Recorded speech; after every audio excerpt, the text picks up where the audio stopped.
बिस्मिल्लाहिर्रहमानिर्रहीम, अस्सलाम वालेकुम। पाकिस्तान और दुनिया भर में देखने और सुनने वालों को अब्दुल कादिर का सलाम। पाकिस्तान में 13 नवंबर की रात है और आज सुप्रीम कोर्ट ऑफ पाकिस्तान के सुप्रीम होने का गालिबन आखिरी रोज़ था। अब कल से नई कोर्ट और नए जज और नया सारा निज़ाम।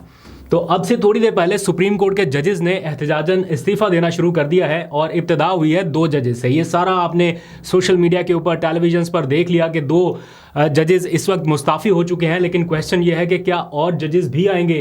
क्या सुप्रीम कोर्ट के दीगर जजेस भी फॉलो करने वाले हैं? एक लंबी लाइन लग जाएगी। इस्लामाबाद हाई कोर्ट से भी इस्तीफ़े आने की खबर है, फिर लाहौर हाई कोर्ट से भी, और इसी तरह दीगर हाई कोर्ट्स के जजेस क्या वो भी इसी लाइन में शामिल होंगे? ये इस वक्त टॉक ऑफ द टाउन है।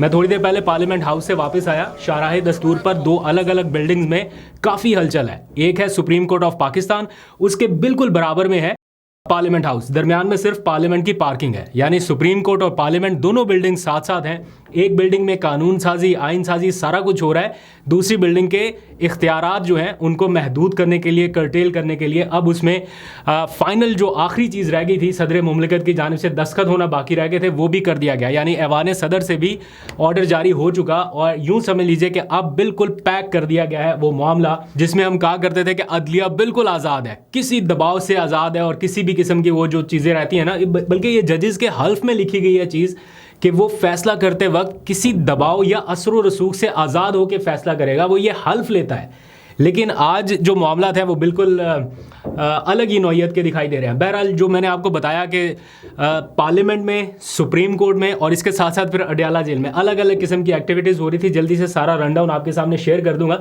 लेकिन पहले ज़रा सा डिस्कस कर लेते हैं जस्टिस अतर मिनुल्लाह और जस्टिस मंसूर अली शाह के इस्तीफ़ों को। अभी थोड़ी देर पहले मैं देख रहा था सोशल मीडिया पर ये लिखा हुआ था जस्टिस अतर मिनुल्लाह के इस्तीफ़े के साथ कि जिस आइन के तहफ़्फ़ुज़ का हल्फ उठाया था वो अब बाकी नहीं रहा। ये कहते हुए उन्होंने इस्तीफ़ा दिया है। जस्टिस मंसूर अली शाह के रेजिग्नेशन में भी बहुत सारी चीज़ें आपके जानने के लिए आपको पढ़नी चाहिए। वो चीज़ें हो सकता है सरसरी सी आपने सोशल मीडिया पर देखी हो, लेकिन उसकी की लाइंस मैं यहाँ पे रखूँगा।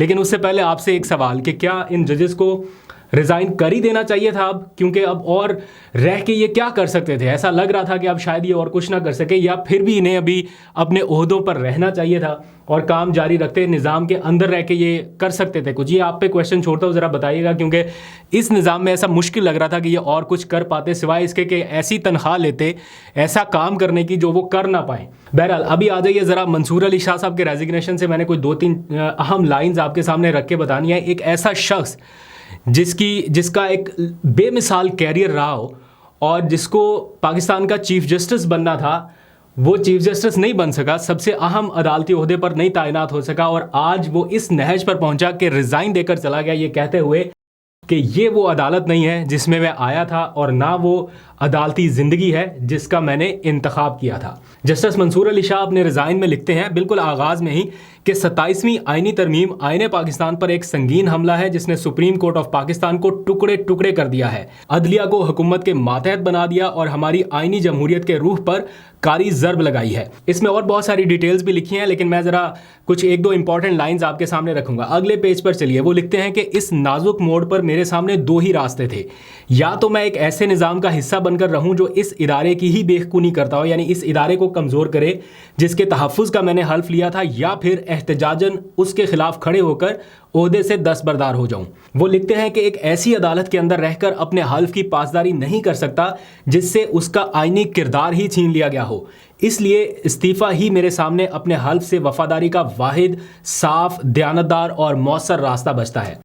इसी इस्तीफ़े में वो लिखते हैं कि मौजूदा चीफ जस्टिस ने ना सिर्फ कोई मुज़ाहमत नहीं की, यानी जो अभी के याहिया अफरीदी साहब हैं जिनका कल शहबाज शरीफ साहब अपने खिताब में कह रहे थे कि उन्होंने बड़ी मुआवनत की है, उसके आगे डिटेल्स उन्होंने नहीं बताई। तो मंसूर अली शाह साहब जो हैं उनके मुतालिक लिखते हैं, उन चीफ जस्टिस साहब के मुतालिक, कि ना सिर्फ मौजूदा चीफ जस्टिस ने कोई मुज़ाहमत नहीं की बल्कि इदारे का दिफा करने की बजाय उन्होंने तरमीम को मनोवन कबूल किया और सिर्फ अपने ओहदे के तहफ़्फ़ुज़ को तरजीह दी। ये कैसी लाइन है जिसके ऊपर बंदा क्या ही तबसरा करे।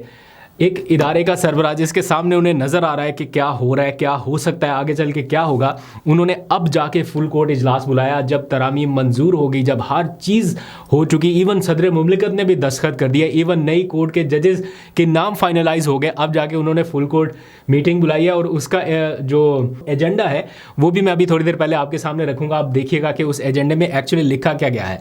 मंसूर अली शाह साहब लिखते हैं कि आज मुझसे ये कहा जाता है कि मैं एक ऐसी अदालत में बैठूँ जिसके पास अपना आईनी इख्तियार ही नहीं बचा, एक ऐसी अदालत जो अवाम के बुनियादी हकूक़ की मुहाफ़िज़ ही नहीं रही। ये वो अदालत नहीं है जिसमें मैं आया था और ना वो अदालती ज़िंदगी जिसका मैंने इंतखाब किया। अब आप इमेजिन करें कि एक ऐसा शख्स जिसने बड़ी डिग्निटी के साथ अपने ओहदे को सर्व किया हो और वो मुस्तकबिल का चीफ जस्टिस बनने वाला था, लेकिन आखिरी लम्हात में 26वीं तरमीम हुई और उसके नतीजे में उनसे वो ओहदा छीन लिया गया और फिर अब वो इस नहज पर पहुंचे कि उन्होंने रिज़ाइन कर दिया। उनके साथ फिर अतर मिनुल्लाह ने भी किया। अब यहाँ शहर इक़्तिदार में गूंज ये है कि फ़र्दर रेजिग्नेशन जो है वो भी आने वाले हैं। कोई कहता है इस्लामाबाद हाई कोर्ट से, कोई लाहौर हाई कोर्ट से। अब देखते हैं कि और कितने जजेस का ज़मीर उन्हें इस बात पे राज़ी कर पाता है कि जनाब आपको रिज़ाइन कर देना चाहिए। बहरहाल ये डिबेट अभी मौजूद है कि क्या रिज़ाइन ही आखिरी ऑप्शन है या फिर इनको कुछ ना कुछ और करना चाहिए था, कोई अंदर जदोजहद कर दे। बट ये सारे सवालात एक तरफ, एक चीज़ मैं आपको बताऊँ कि कुछ लोग तो बहुत ज़्यादा मायूस हो गए ना इस निज़ाम से। ऑब्वियसली इस तरह के एनवायरनमेंट में बनती है कि जब आपको ये लगे कि अगर दो इंडिविजुअल्स की आपस में कोई लड़ाई झगड़ा, कोई छोटा मोटा वाक़या होगा, शायद उस मामले में तो कहीं किसी कोर्ट से इंसाफ मिल जाए, लेकिन अगर किसी का वास्ता हुकूमती अमूर से पड़ जाए तो उसको हुकूमत से इंसाफ लेना वो थोड़ा सा लगता है कि मुश्किल हो जाएगा। थोड़ा सा नहीं, अब तो काफ़ी हो गया। बट इस सारे एनवायरनमेंट में, इस मायूसी के से आलम में होप्स को अलाइव रखना बड़ा ज़रूरी है। और मुझे ऐसा लगता है कि किसी ना किसी स्टेज पे जाके, आज नहीं, कल नहीं, 5 साल बाद नहीं, हम ये विटनेस करेंगे इंशाल्लाह। बहुत सारे लोग, कुछ हम में नहीं रहेंगे, हम नहीं रहेंगे, लेकिन लोग विटनेस करेंगे कि ये चीज़ें जो हैं ये रिवर्स होना शुरू होंगी। जब थोड़ा थोड़ा कुछ ख़राब होता है ना तो लोग एडजस्ट कर लेते हैं कि यार चले थोड़ा बहुत ख़राब है ना, खैर इट्स ओके। जब किसी इमारत की कोई हल्की फुल्की दीवार में कोई वो आता है ना तो वो उसको मुरम्मत करके कहते हैं चले ठीक है गुजारा कर ले। बट जब पूरा ढांचा वो इस नहज पे पहुंच जाए कि अब इससे काम आगे बढ़ नहीं सकता, यानी ख़राबी इतनी ज़्यादा बढ़ जाए, तो फिर सब कुछ असर-ए-नौ करना पड़ता है, यानी सारी चीज़ें फिर ठीक करनी पड़ती हैं। तो जितनी ख़राबी हो रही है ये किसी स्टेज पे जाके सबको एहसास होगा कि इसको ठीक करना पड़ेगा, रिवर्स करना पड़ेगा। एक बार ये ढांचा सारा ख़त्म करके एक नई बिल्डिंग बनानी पड़ेगी। तो ये कोई ना कोई स्टेज आएगी, वो जब आप देखेंगे, ये विटनेस करेंगे। खैर, अब आगे आ जाइए ज़रा सुप्रीम कोर्ट ऑफ पाकिस्तान की बिल्डिंग में कल क्या होने जा रहा है वो आपको बताता हूँ। कल फुल कोर्ट इजलास होने जा रहा है। जैसे इसकी खबर आई ना कि फुल कोर्ट इजलास होने जा रहा है, यानी सारे जजेस बैठेंगे और 27वीं तरमीम का जायज़ा लिया जाएगा, तो सबको लगा कि ओह ये तो कोई बहुत बड़ी इनकलाबी चीज़ होने लगी है। यानी क्या बात है कि वहाँ से मतलब लगता है कि कोई नोटिस ले लिया गया है सारी चीज़ का, क्योंकि 2 जजेस ने पहले ख़त लिखा था जिन्होंने आज रिज़ाइन किया, फिर आज एक और तीसरे जज साहब ने भी ख़त लिखे मौजूदा चीफ जस्टिस साहब को कहा कि बड़ा ज़रूरी है कि हम इस मामले पर फुल कोर्ट इजलास बुलाएं और इन चीज़ों का जायज़ा लें, क्योंकि ये सारा का सारा अदलिया की आज़ादी से वाबस्ता मामला है। उसके बाद ये खबर आई गई जनाब फुल कोर्ट इजलास बुला लिया गया। लेकिन जब मैंने उसका एजेंडा देखा, उस एजेंडे में ये लिखा गया है कि एक कोई एडवोकेट सुप्रीम कोर्ट है, उनको सीनियर एडवोकेट सुप्रीम कोर्ट का दर्जा देना है, ये एजेंडे में शामिल है। और एक है कि कोई सुप्रीम कोर्ट के अपने रूल्स हैं, उनका जायज़ा लेना है कि क्या ये रूल्स ठीक है या इनमें कोई आगे पीछे। बट ऑब्वियसली अगर सारे जजेस एक जगह पे बैठेंगे तो ऐसा नहीं हो सकता कि ये 27वीं आईनी तरमीम का जायज़ा ना लिया जाए। कल इस पे डिबेट हो सकती है, पता नहीं जिन जजेस ने आज रिज़ाइन कर दिया ये तो मेरा ख्याल है नहीं जाएंगे, ना उसका हिस्सा बनेंगे। बट ओवरऑल जो बाकी जजेस हैं देखते हैं कि वो क्या करते हैं और फर्दर कहाँ से रेजिग्नेशन आते हैं। अब आ जाइए ज़रा अडयाला जेल की जानिब।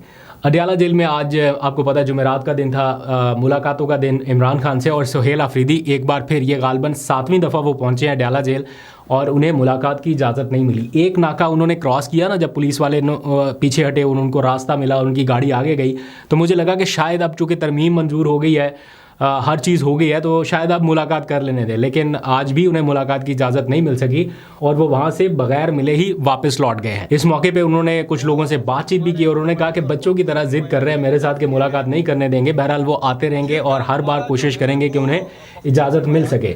इस पूरी प्रैक्टिस में वो इतनी दूर से चलते हैं, यहाँ पर पहुँचते हैं, सूबे के काम मामला सब कुछ चलता रहता है पीछे, लेकिन वज़ीर आला तो उसमें इन्वॉल्व उस तरह से नहीं हो पाते जब वो यहाँ पे आते हैं। तो इतनी एनर्जी लगाने का फ़ायदा क्या होता है, और किसी को हो ना हो, एक मासूम बच्ची है उसको फ़ायदा ज़रूर हो गया जब उसने सुहेल आफरीदी से कहा कि वो पढ़ना चाहती है लेकिन उसके पास पढ़ने के लिए वसाइल नहीं है। कुछ पश्तो में उन्होंने बात की है मुझे तो इतनी समझ नहीं आती, लेकिन किसी ने ट्रांसलेट करके बताया कि सुहेल आफरीदी ने ये कहा कि आप पैसों की या वसाइल की फ़िक्र नहीं करें, आप पढ़ें, आपके सारे अखराजात मेरे ज़िम्मे हैं। तो ये बड़ी अच्छी एक चीज़ होगी, बड़ा अच्छा जेस्चर था। आज के पूरे दिन में एक अच्छी पॉजिटिव चीज़ भी नज़र आई, तो सोचा आपके साथ शेयर कर लूँ।